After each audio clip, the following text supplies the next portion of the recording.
15 octobre 2018, alors une très très mauvaise nouvelle, déprimante, angoissante, mais il faut bien sûr l'intégrer. Donc un nouveau bouleversement, encore un. Bouleversement qui nous dit où nous allons, qui est cohérent de toute façon avec ce qui vient avant. On a simplement une sorte d'éclaircissement. On sait où on va maintenant, où la société française va. C'est cohérent, c'est clair, c'est logique, mais c'est effrayant. Donc nous connaissons très probablement la direction prise par la société française pour les années qui viennent, alors les 5 ans, 10 ans à venir. Et en gros, pour résumer, c'est l'union quasiment totale des bobos autour des centristes, autour du camp Macron. Alors les centristes, le camp Macron, ce sont les classes moyennes des régions qui ont détesté la Révolution française. En gros, c'est ça le noyau dur, idéologique et électoral du camp Macron. Donc c'est indépendant de Macron. Ce sont donc les classes moyennes, donc en gros les 30% les plus riches, moins les riches des régions qui ont détesté la Révolution française. Donc c'est eux qui viennent d'être infinis, c'est eux qui portent la France depuis 1981 ou 1974. Et ils viennent d'être considérablement renforcés. Donc c'est eux qui nous imposent cette politique Allemagne, finance, sociétale et immigrationnisme fou. Et ce que nous venons d'avoir ces derniers jours, c'est un renforcement considérable de ce camp-là. Alors la droite classique, donc c'est Wauquiez. Wauquiez vient en quelque sorte de changer complètement de discours. Il vient de virer centre droit. Il faisait semblant d'être patriote, semblant de râler contre l'islam, contre l'immigration. Là, il vient de basculer totalement, c'est-à-dire que là aussi c'est cohérent. La droite vient de faire un choix. La droite faisait semblant d'être encore patriote, d'être encore dans la critique de l'islam. Cette fois-ci, elle faisait semblant. Cette fois-ci, elle assume ouvertement, officiellement, son passage au centre droit. C'est une tendance que l'on a à droite depuis au moins 1992. La droite n'a cessé de reculer devant le Parti socialiste d'abord, et aujourd'hui en 2018, elle se couche totalement devant le centre droit, les centristes de Macron, qui sont très très proches du Parti socialiste. Donc c'est un renforcement considérable du camp macronien, mais du camp des classes moyennes girondines, celles qui nous imposent cette politique-là depuis 1981. Tous les bobos, en gros, bien sûr, tous les bobos, toutes les classes moyennes sont unis cette fois-ci derrière l'idéologie portée par le Parti socialiste, portée par Macron, portée par elle-même. Mélenchon, lui aussi, vient de décider d'une certaine direction, c'est-à-dire que son camp, ses militants, ses cadres l'ont poussé à dire quelque chose qui nous permet de savoir la grande direction de ce groupe-là. Et ce groupe-là, ce sont, on va dire, les jeunes bobos de ces régions-là, des régions contre-révolutionnaires.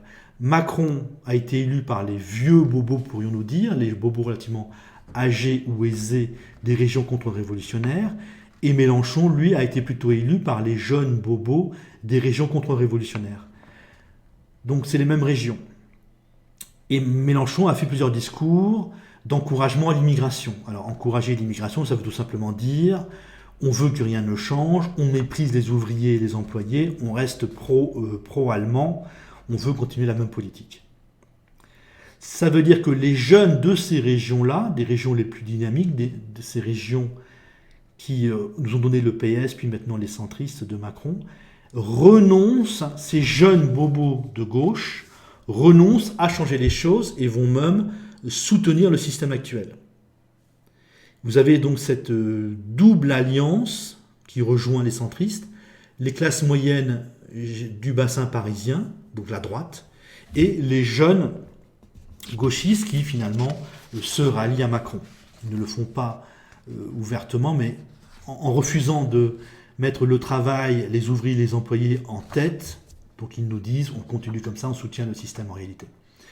Donc cette unification des bobos, vieux, adultes et jeunes, fait de ce camp-là un rouleau compresseur qui va tout écraser sur son passage. Vous imaginez, vous avez là cette fois-ci le centre Macron, les 20%, 24%, la droite Fillon, les 20%, et le camp Mélenchon, unis, presque officiellement, unis pour imposer cette politique de débile qui ravage la société française.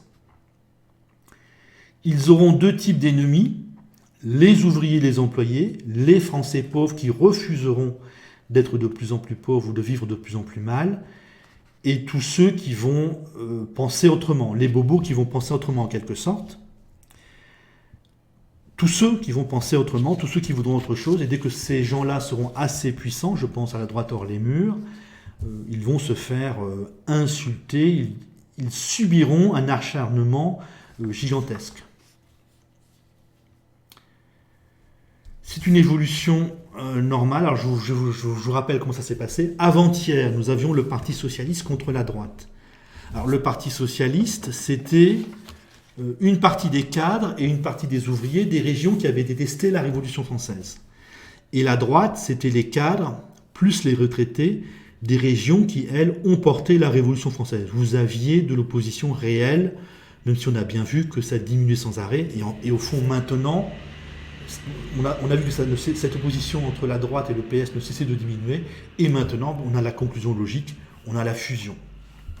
Hier, vous avez eu Macron, en 2017.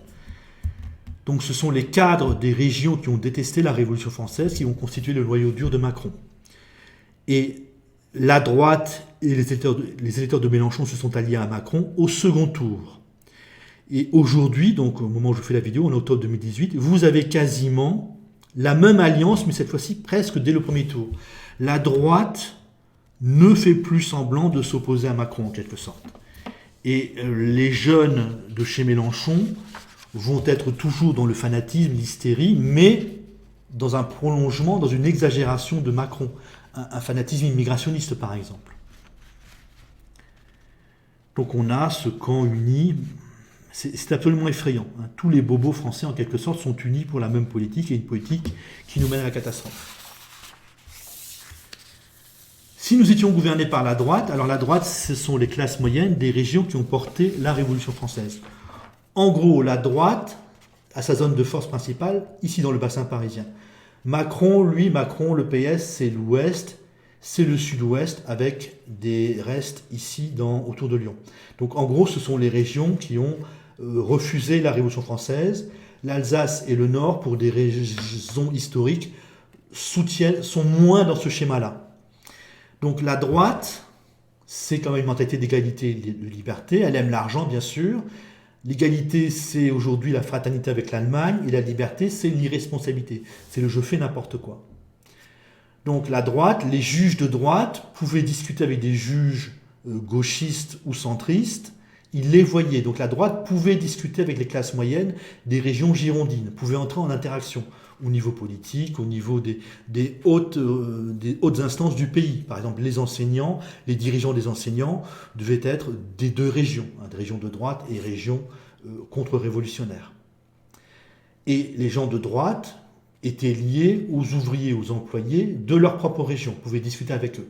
Donc la droite pouvait faire un lien assez acceptable avec une très très grande partie des Français, les ouvriers, les employés des régions contre-révolutionnaires, étant plutôt attachés donc à l'égalité et à la liberté proposée par la droite plutôt que la soumission, l'inégalité proposée par les classes moyennes des régions contre-révolutionnaires, donc par les centristes. Cette fois-ci, nous ne sommes plus gouvernés par ces gens-là. Ces gens-là, ici, dans le bassin parisien, les classes moyennes, nous dirigeaient depuis la Révolution française. Nous sommes maintenant dirigés par les régions contre-révolutionnaires qui produisent de la haine à jet continu, qui haïssent les ouvriers et les employés, qui haïssent ceux qui ne pensent pas comme eux, qui ont fait plier la droite, qui insultent la droite hors les murs, et qui aujourd'hui disent aux Noirs et aux Maghrébins qu'ils laissent faire n'importe quoi. Et en les laissant faire n'importe quoi, bien évidemment, ils les amènent à se faire rejeter par les Français. Donc ceux qui nous dirigent aujourd'hui, contrairement au passé, sont remplis de haine. C'est de la haine permanente et continuelle, donc qui nous mène à la catastrophe. À partir de tout ça, à partir de ce grand bouleversement d'octobre 2018, je vois se dégager trois grandes familles politiques. Donc trois directions possibles sur le plan des idées, sur la direction que nous pouvons prendre. Le Parti patriote, le camp identitaire et le camp bobo lui-même. Donc le Parti patriote, basé sur les ouvriers et les employés des régions qui ont porté la Révolution française, donc en gros le bassin parisien. Les ouvriers et les employés qui n'ont pas peur des riches, qui n'ont pas peur des puissants, et dont la mentalité c'est l'égalité et la liberté. Le camp identitaire, bien sûr qu'il sera fort dans les régions qui ont détesté la Révolution française, qui je crois sera basé sur les ouvriers et les employés, en tout cas au début. Et eux proposent l'arrimage à l'Allemagne dans la haine des Noirs et des Maghrébins. Et autre vecteur de changement possible, le camp bobo lui-même. Il est assez possible que les bobos changent de politique quand la situation sera devenue dramatique. Ce serait logique. Mais le discours de Mélenchon nous montre que les jeunes bobos de ces régions-là ne veulent toujours pas changer de politique, n'ont toujours pas pris conscience que la situation est intenable, donc c'est très inquiétant.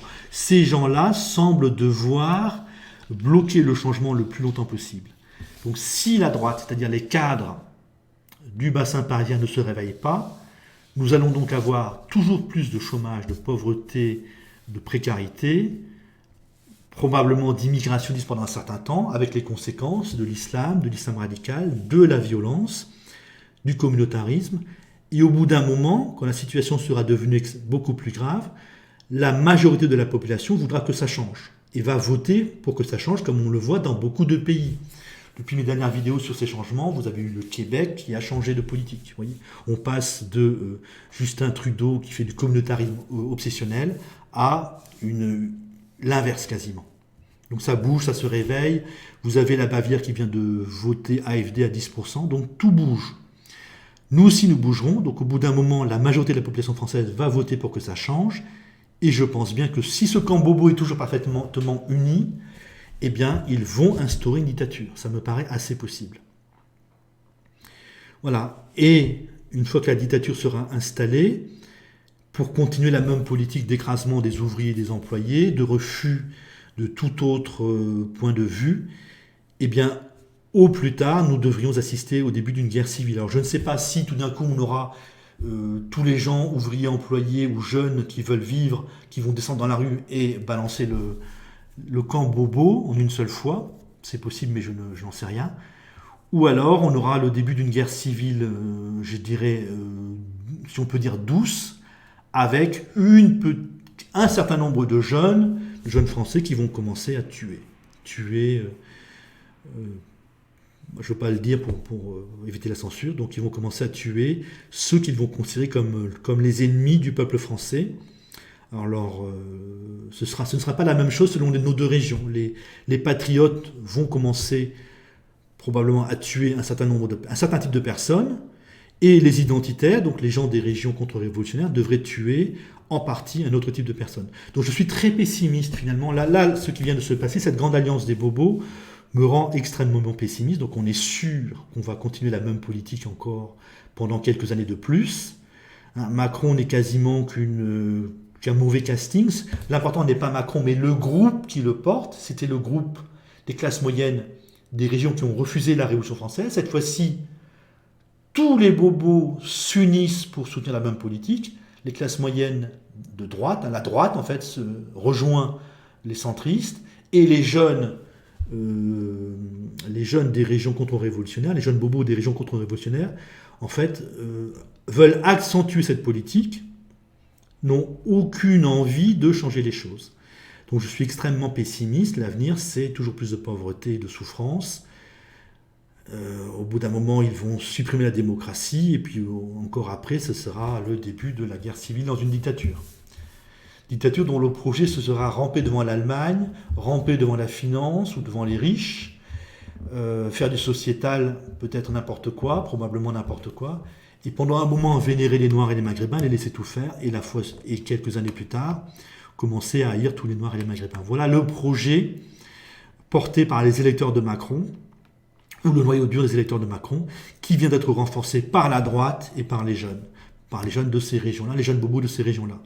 Donc voilà, n'hésitez pas dans les commentaires à argumenter contre ce que je dis, puisque ce que je dis est très pessimiste.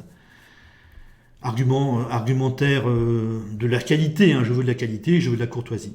Salut.